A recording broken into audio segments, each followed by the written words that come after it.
हमारे जीवन में या हमारे बिजनेस में हमें गुरु की ज़रूरत क्यों पड़ता है, ये आपको वीडियो देखने के बाद समझ में आएगा। कई बार हम किसी भी काम को थोड़ा जानने के बाद अपने आप को उस फील्ड का बापू समझने लग जाते हैं और उसके वजह से हम असफल हो जाते हैं। आइए देखते हैं वीडियो, फिर लास्ट में कैसा लगे, अच्छा लगे तो लाइक शेयर ज़रूर करिएगा। आइए स्टार्ट करते हैं।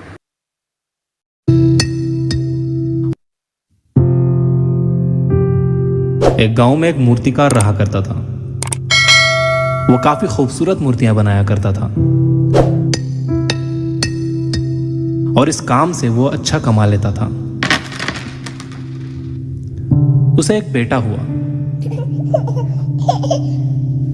उस बच्चे ने बचपन से ही मूर्तियां बनानी शुरू कर दी।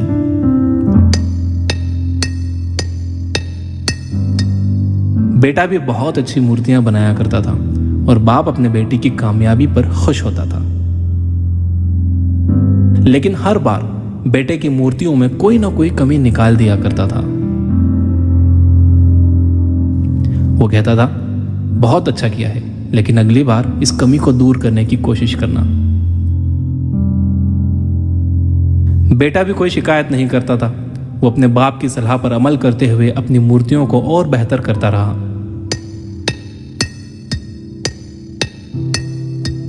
इस लगातार सुधार की वजह से बेटे की मूर्तियां बाप से भी अच्छी बनने लगी। और ऐसा टाइम भी आ गया कि लोग बेटे की मूर्तियों को बहुत पैसा देकर खरीदने लगे।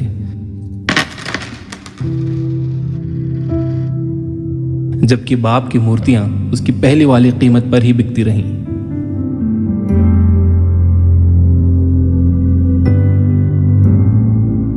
बाप अब भी बेटे की मूर्तियों में कमियां निकाल ही देता था, लेकिन बेटे को अब यह अच्छा नहीं लगता था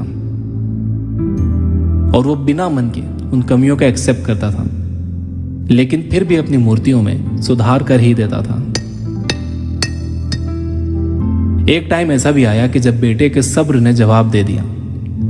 बाप जब कमियां निकाल रहा था तो बेटा बोला, आप तो ऐसे कहते हैं कि आप जैसे बहुत बड़े मूर्तिकार हैं। अगर आपको इतनी ही समझ होती तो आपकी मूर्तियां कम कीमत में नहीं बिकती। मुझे नहीं लगता कि आपकी सलाह लेने की मुझे जरूरत है। मेरी मूर्तियां परफेक्ट हैं। बाप ने बेटे की यह बात सुनी तो उसने बेटे को सलाह देना और उसकी मूर्तियों में कमियां निकालना बंद कर दिया। कुछ महीने तो वो लड़का खुश रहा, लेकिन फिर उसने नोटिस किया कि लोग अब उसकी मूर्तियों की उतनी तारीफ नहीं करते जितनी पहले किया करते थे, और उसकी मूर्तियों के दाम बढ़ना भी बंद हो गए।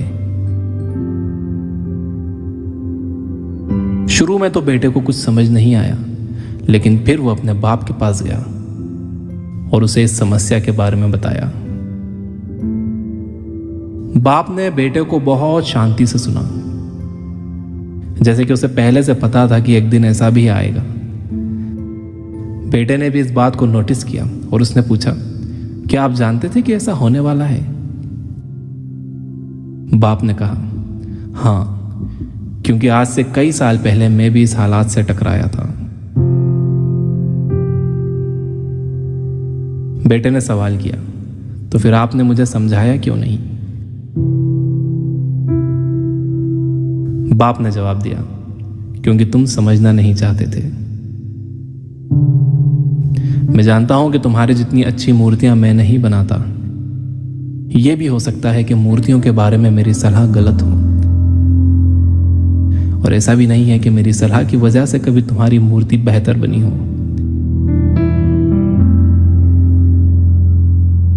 लेकिन जब मैं तुम्हारी मूर्तियों में कमियां दिखाता था, तब तुम अपनी बनाई मूर्तियों से सेटिस्फाई नहीं होते थे। तुम खुद को बेहतर करने की कोशिश करते थे, और वही बेहतर होने की कोशिश तुम्हारी कामयाबी का कारण था।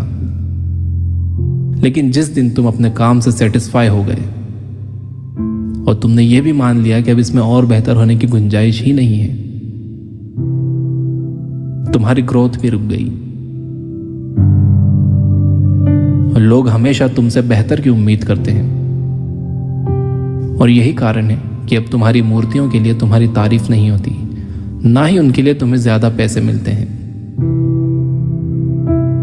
बेटा थोड़ी देर चुप रहा, फिर उसने सवाल किया, तो अब मुझे क्या करना चाहिए? बाप ने एक लाइन में जवाब दिया, अनसेटिस्फाई होना सीख लो। मान लो कि तुम में हमेशा बेहतर होने की गुंजाइश बाकी है।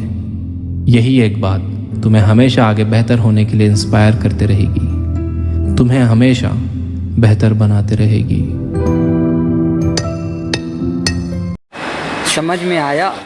जिस दिन से आप अपने आप को सेटिस्फाइड मानने लग जाएंगे, उस दिन से आपका ग्रोथ होना बंद हो जाएगा। इसलिए अपने गुरु का हाथ कभी न छोड़े। वो जैसा भी बोल रहे हैं आपके भले के लिए बोल रहे हैं, इस बात को आप लोग ध्यान रखें। मैंने भी ऐसा गलती किया था, लेकिन अब मैं सुधार कर रहा हूँ।